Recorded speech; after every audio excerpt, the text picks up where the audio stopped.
think the main thing for me, guys, I just want to know who this girl is. Like, I feel like we don't really know LANI. Do you know what I mean? We don't know who she is personally. We know social media, but I want to know who this girl is. And obviously, we want to know about this whole Tion situation, which, yes, we will be talking about it. But anyway, we'll just wait for people to join in.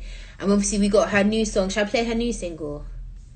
She dropped a single called HBIC. I haven't actually checked this one out either. But yes, guys, so we're going to be interviewing. This is Quarantine Tea Season 2.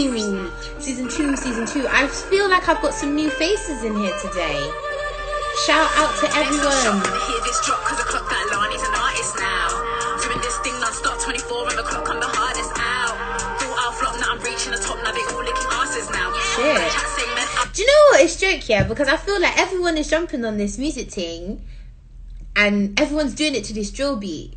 I'm not mad at it. Obviously, I'm not mad at it because at the end of the day, women, artists, showing their talent, I'm all for it.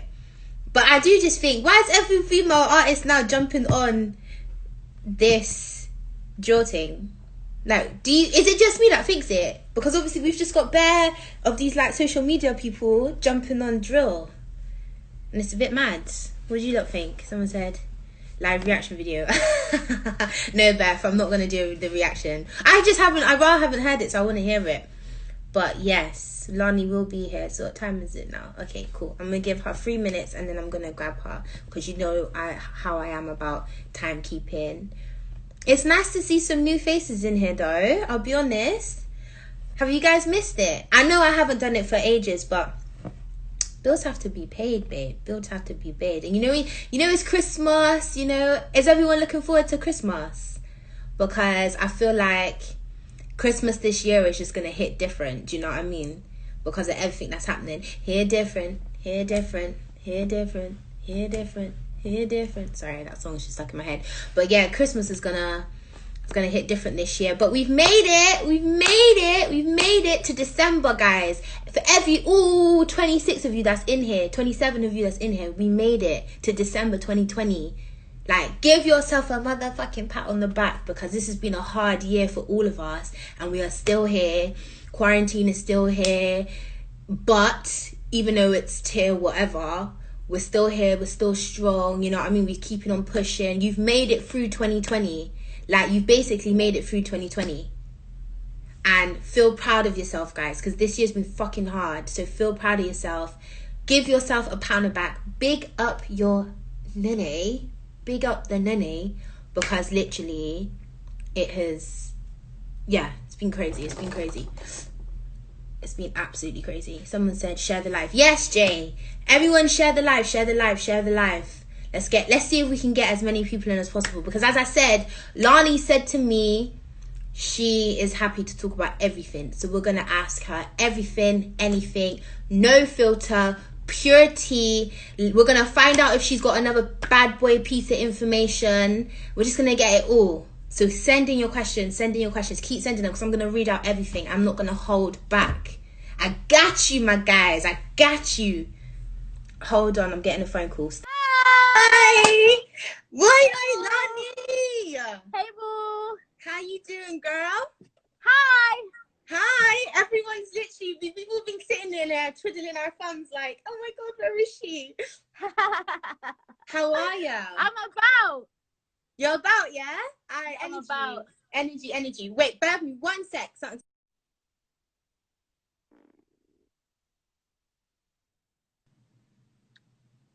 Can you hear me, yeah? Yeah, I can hear you. Awesome.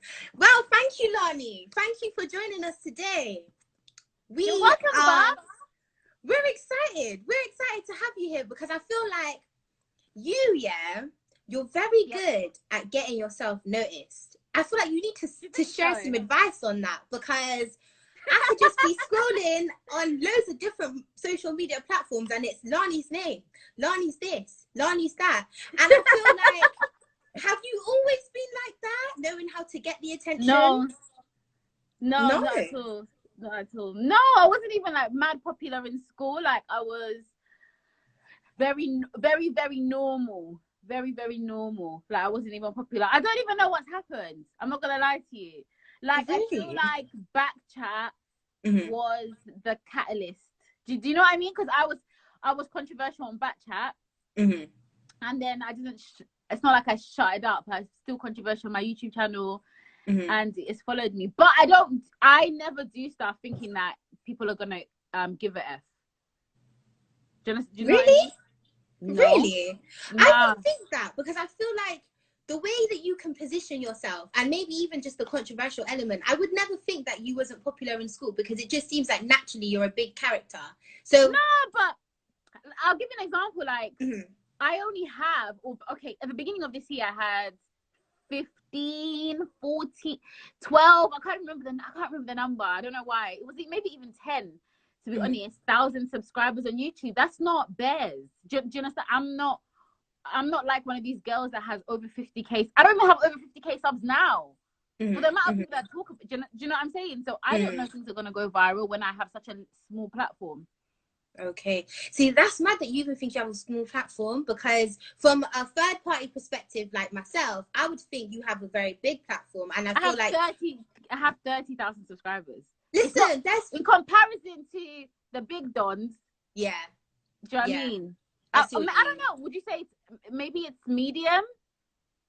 Definitely. I think you do have a platform. I feel like people buy into you a lot. Do you see what I mean? Like, people, as much as, because we all know you get hate, we can see it. Yeah. But like I said to you, even me just teasing that you was going to be on here, people are so interested by it. And there's not everyone. Look how many people are here trying to do social media that won't get as much, you know what I mean, recognition. And then you see Lani's name, people, you're clickbait. How do you feel? Because they want me to do more bad boy info, but I haven't got any. I haven't got none for you guys. I'm really Everyone wants to see your bad boy info. So I want to take it back, because I really want you. I wanted you on here because I want to know who you are. I want to know the real Lani. So let's take it back to growing up. Where are you from, and what was life growing up like for you? I'm from Enfield. Okay.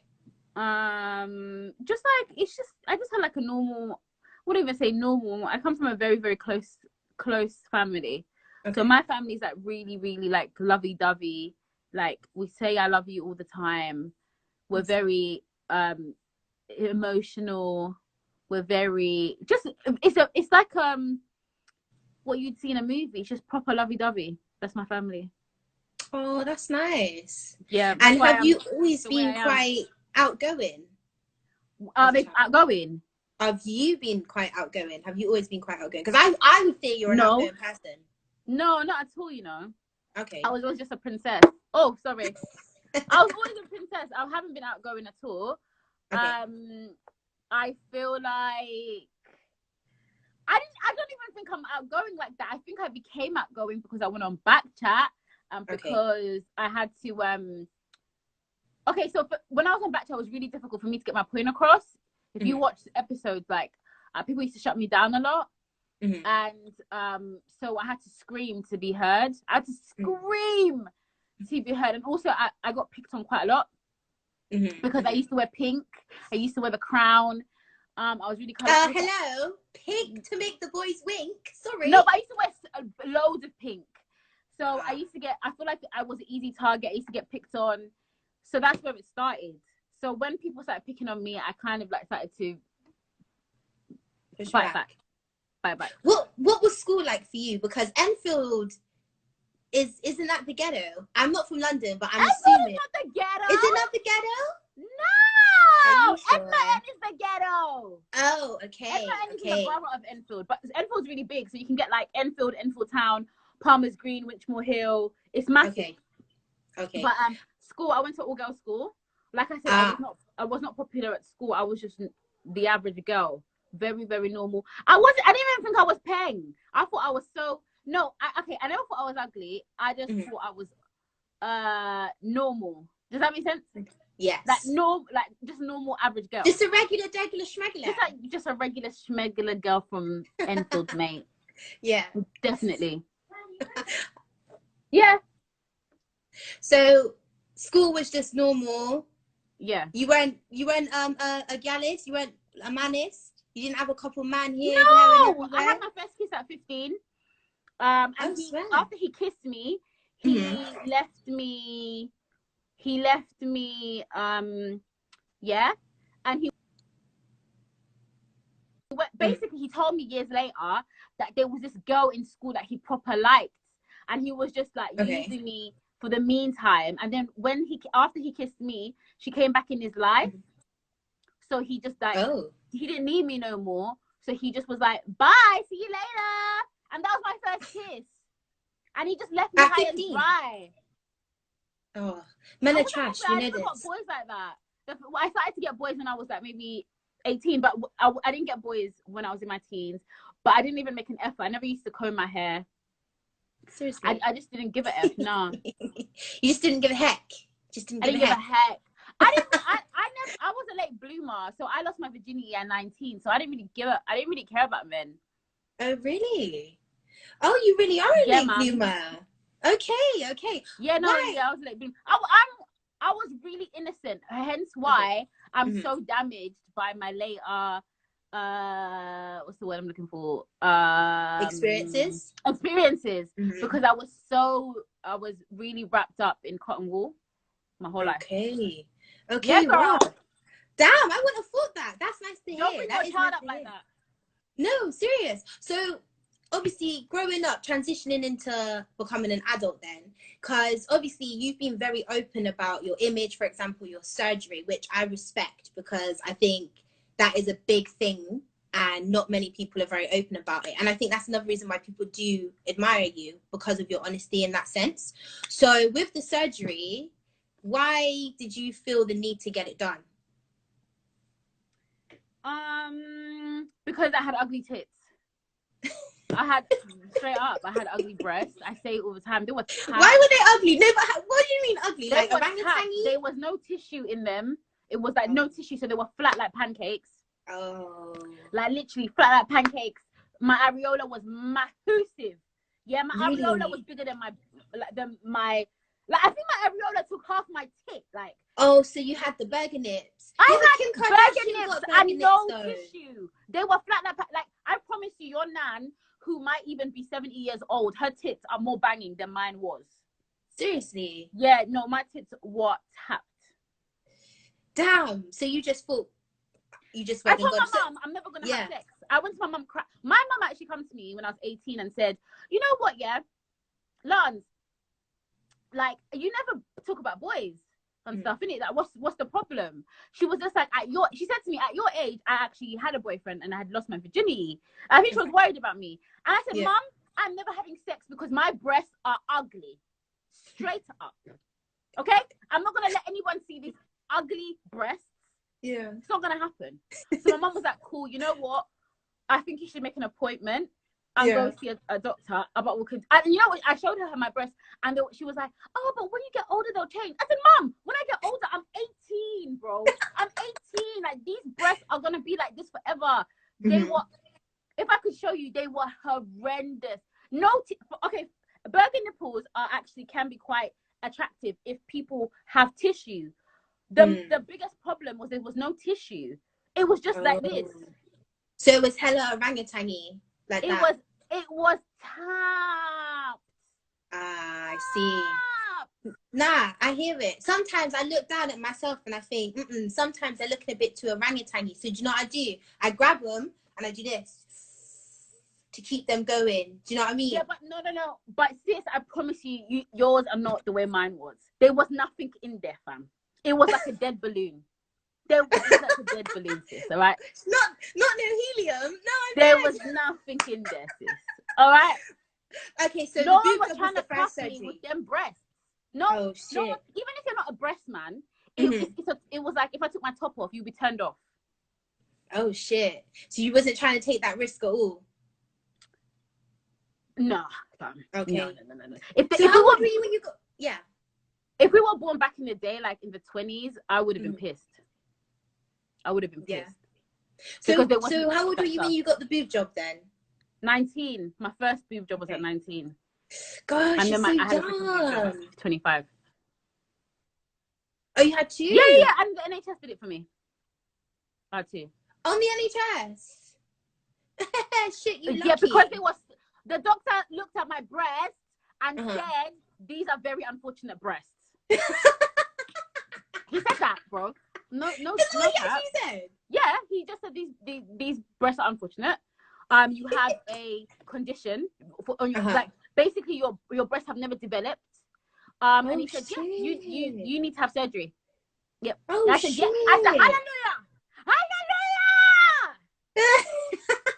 All right, well, fuck it. I mean, if the doctor's saying it, then no, sis, it's they were tapped. Okay. So you got your boobs fixed. Why did you continue to get other stuff done? I only did my boobies. Oh, okay. So that's the yeah, only but I surgery want you've to have had. my arms done now. This Really? year, Why? Because they're fat. Oh, oh, one sec. She said because they're fat. Oh, okay. Sorry, she wants the heater. No, that's fine. Wait, so you're actually quite a fan of surgery then? You're not against it at all? I think surgery is good, but then I do think as well, like, we do take it too far. Mm-hmm. Do you know what I mean? Mm-hmm. Like, so what would you say to people now that are considering getting surgery? What would you say to them? I really don't think people should. I think people should stay away from their face. Mm-hmm. I just feel like unless like you have a really unfortunate nose, things like that. Like for instance, I wanted my teeth done because I wanted veneers, and the dentist said to me like, why do you want your teeth are great? Like you have great natural teeth. That's the problem. Like we live in a world where being natural like isn't celebrated. Like as long as you look beautiful natural, you should like embrace it. I don't oppose like boobs and bums done, but I do think it's nice when they look somewhat real. Do you know what I mean? Okay. But then that's just preference. Yeah, that's true. But did you feel an element of pressure because of social media to change your body? Nah, fam. Because I was nah, fam. No, she said nah, fam. No, not at all. My breasts were ugly. But even if social media didn't exist, I would still look in the mirror and say these are tapped breasts. I don't need social media. Like I just wake up and look in the mirror and can see that these are unfortunate. So social media does play a part. Maybe with social media doesn't really affect me like to do with my physical appearance. I feel like social media maybe affects me to do with like accomplishments. Okay. Right. I think everyone's different, but for me, like obviously it's not always great where you see like some people have taken 6 holidays this year and you're just there like I'm trying to decorate my flat. You know what I mean? Like so you feel that type of way, and then you see other people, they've got a yard, they've got 2 cars, they go on holiday every week. Do you know what I mean? Like so sometimes I feel more pressure with like, you know, like they seem to be enjoying their life more than me. But never for your image. Faster. There's a lot of rumors. Let's just address. There's one rumor we got to address now. Obviously, the rumor is that you have had a BBL. Is that true? No. Where's that rumor from? So, well, some people are saying it in the comments, but I've had questions come through about you having a BBL. No, but I am not opposed to having one, and I might have one. Really? I mean, I don't know if I want my bum bigger, but I definitely don't like my back rolls. Okay. And I don't like my arms. I'm 100% this year I'm going to do my arms. And I'm going to be honest about it. I'm going to talk about it on YouTube when I get my arms smaller. I've tried to get over it. I can't get over my arms. I just think they're super fat. I feel like I get a lot of fat to my arms. So. Really? Yeah, but so do I. But wait, sis, wait. You don't go gym at all? I don't have a tummy tuck scar because I never had a tummy tuck, bro. What? Are you all right? I don't have a tummy tuck. Shit. That is my tattoo. That is my tattoo. Oh gosh, you're beefing the comments already. Tuck? Yes. Did you have a tummy tuck? A tummy tuck? Yeah, usually they have to pull. I think with tummy tuck they have to pull, and then you have a scar at the bottom. They have to like do something. Anyway, never know tummy tuck. Okay, so let's ask this then, based on the surgery, because I remember you got a lot of backlash from a video that you put out on YouTube about, I believe it was a friend of yours or something along the lines of that. So what made you decide to do a video about your friend's experience, and how did you handle the backlash? It was only because hers was tragic. That's all. Okay. So I was my thing. Do you know what? It just I just done it. I done it badly, but okay, it wasn't that bad. I said something in that the family didn't liking it about her. But the main message in there was that I don't personally, I don't necessarily think Turkey is the safest place to have surgery. That's all it was. So okay. So when you got all the backlash, how did you? Because I like the fact that you put out a statement to kind of apologize. But when you saw the amount of scrutiny you was getting, how did that make you feel at the time? It made me feel I don't really care what social media had to say to me. I just kind of felt bad for my friend who's deceased, because I kind of felt like she's probably sitting in heaven, and I don't think she would be very happy with this situation. And maybe she also wouldn't be happy. I'm sure she would want me to spread the message, but maybe not in the way it was done, I suppose. The thing is, I'm just very, very blunt, and like in the midst of me telling people how dangerous it is, like Turkey, like she's not the only person I know that I've heard of getting deceased out there, innit? I have this conspiracy theory, people might agree with me or not, that they actually purposely harm people and sell their organs. Because you have to remember, if you're paying because okay, there's a black market for organs. I don't know if people know that, but in order for you to buy like a lung or a whatever, a replacement lung or replacement liver or whatever, you have to pay usually on the black market like 30 to 40 grand.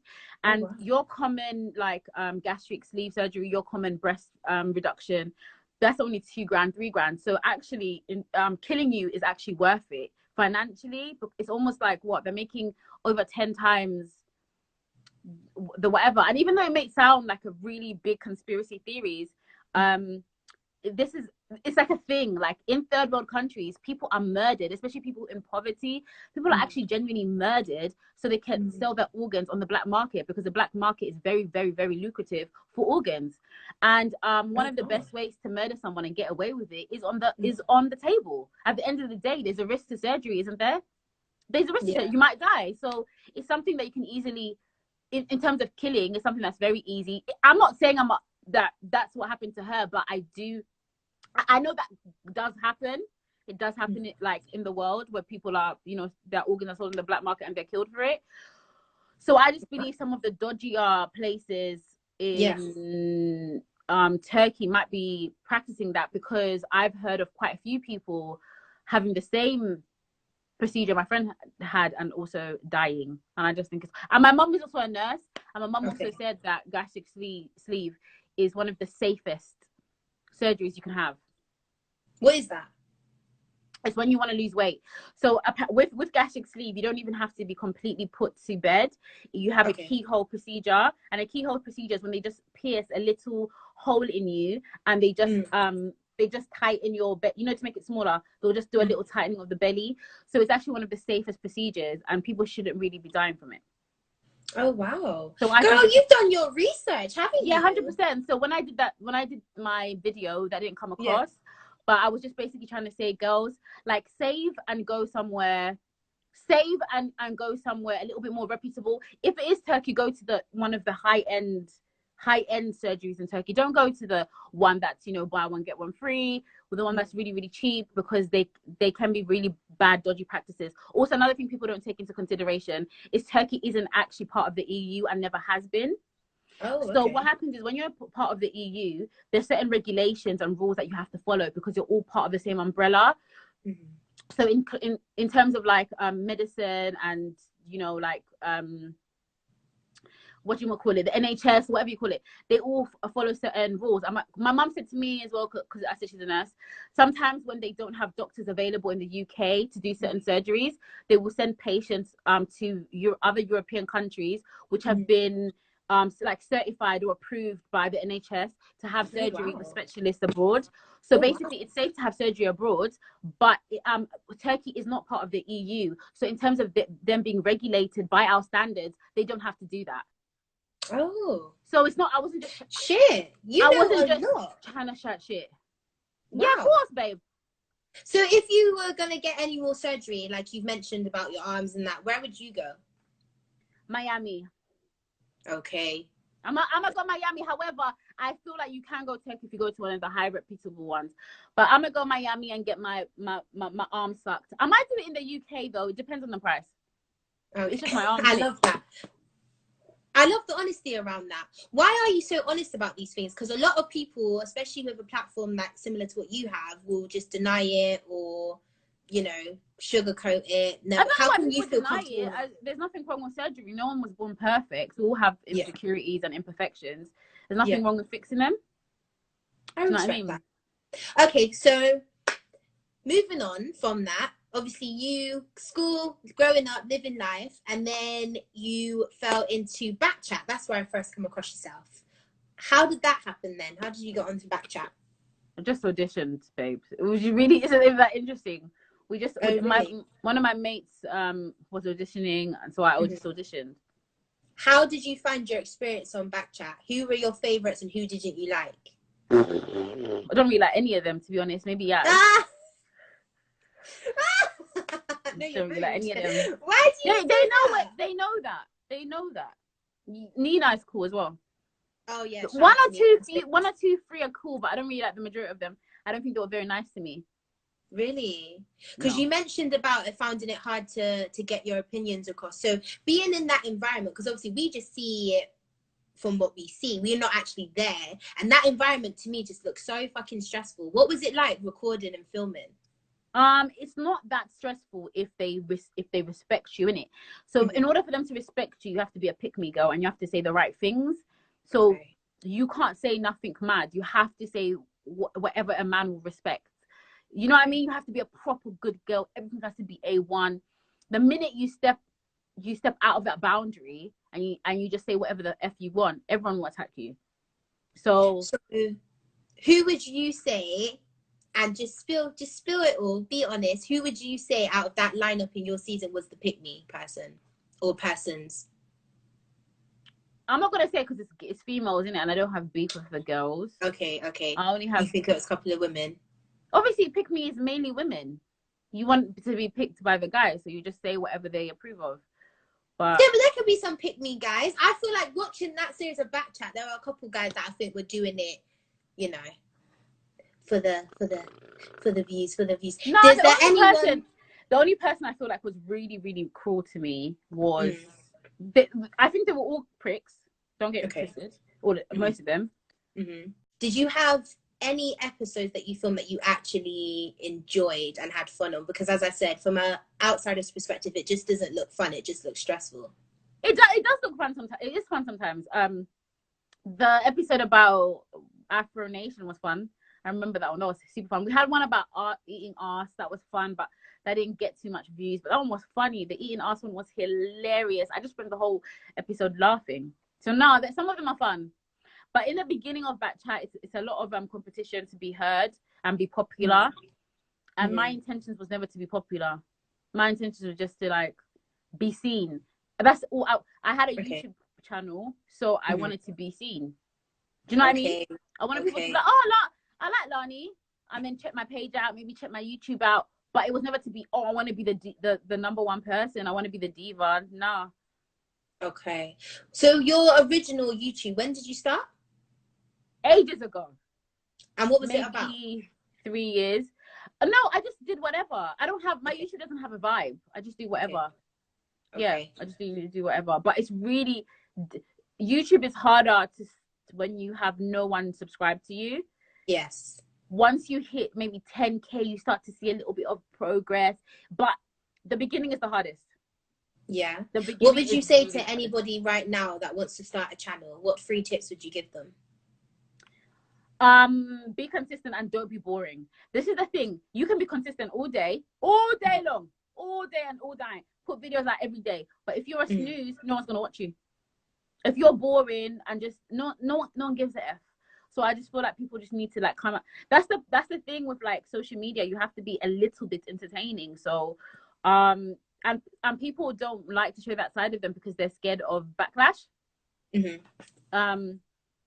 But if you want to stand out, you have to be, show your funny side. You know what I mean? Show your funny side too. You know, make silly jokes. Like, don't be okay. You don't have to be as extreme as this, but I'll give you an example.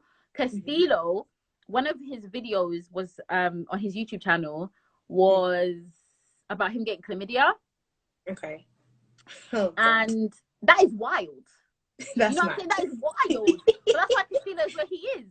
Yes. You know what I'm saying? 'Cause he's a bit mad. So you just have to like push the envelope, talk about things maybe that I wouldn't say are taboo, but just be real. And yeah.